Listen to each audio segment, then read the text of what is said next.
Bosna i Hercegovina pod Austro-Ugarskom upravom. Bosna i Hercegovina je na Berlinskom kongresu predata na upravu Austro-Ugarskoj. Austro-Ugarska vojska je krajem jula 1878. godine ušla u Bosnu i Hercegovinu. Okupatorska vojska morala je slomiti masovni oružani otpor muslimana, koji su bili bolno pogođeni nestankom vlasti Turske, države koju su doživljavali kao svoju domovinu. Nova uprava je uvela za mladiće svih vjera obavezu služenja vojnog roka.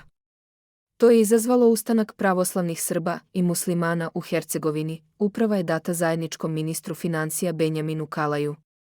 Kalaj je proglasio da su pripadnici sve tri velike vjerske zajednice vještačka bosanska nacija. Htio je da tako Srbe razdvoji od Srbije, Hrvate od Hrvatske, a muslimane od Turske. Uvođenje bosanske nacije nije uspjelo.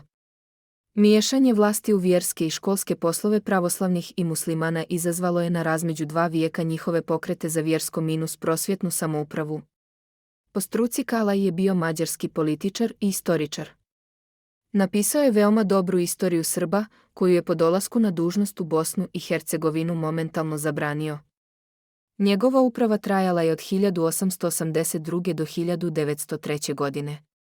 Za isto vrijeme susjedna Srbija prešla je put od proglašenja Milana Obrenovića za kralja do Majskog prevrata i ubistva kralja Aleksandra i kraljice Drage.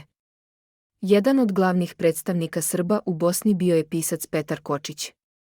Kočić je bio jedan od značajnijih saborskih predstavnika na Bosanskom saboru, koji je osnovan 1910. godine.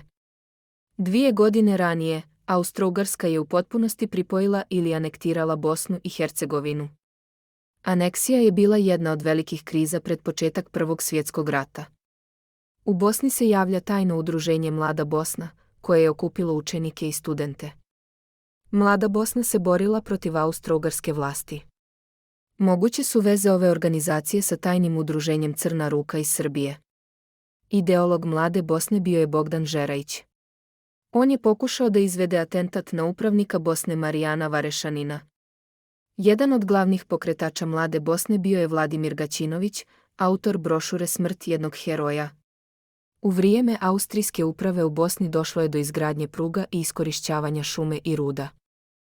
Seljaštvo je bilo nezadovoljno jer nije imalo vlasništvo nad zemljom koju obrađuju. Bosna je bila jedna od posljednjih zemalja Europe u kojoj su i dalje postojali feudalni odnosi. Ogorčeni seljaci su 1910. godine pokrenuli bunu u Bosanskoj krajini i Posavini. Petar Kočić se istakao kao učesnik ove bune. Evropski izgled gradova u Bosni potisnuo je raniji turski stil gradnje.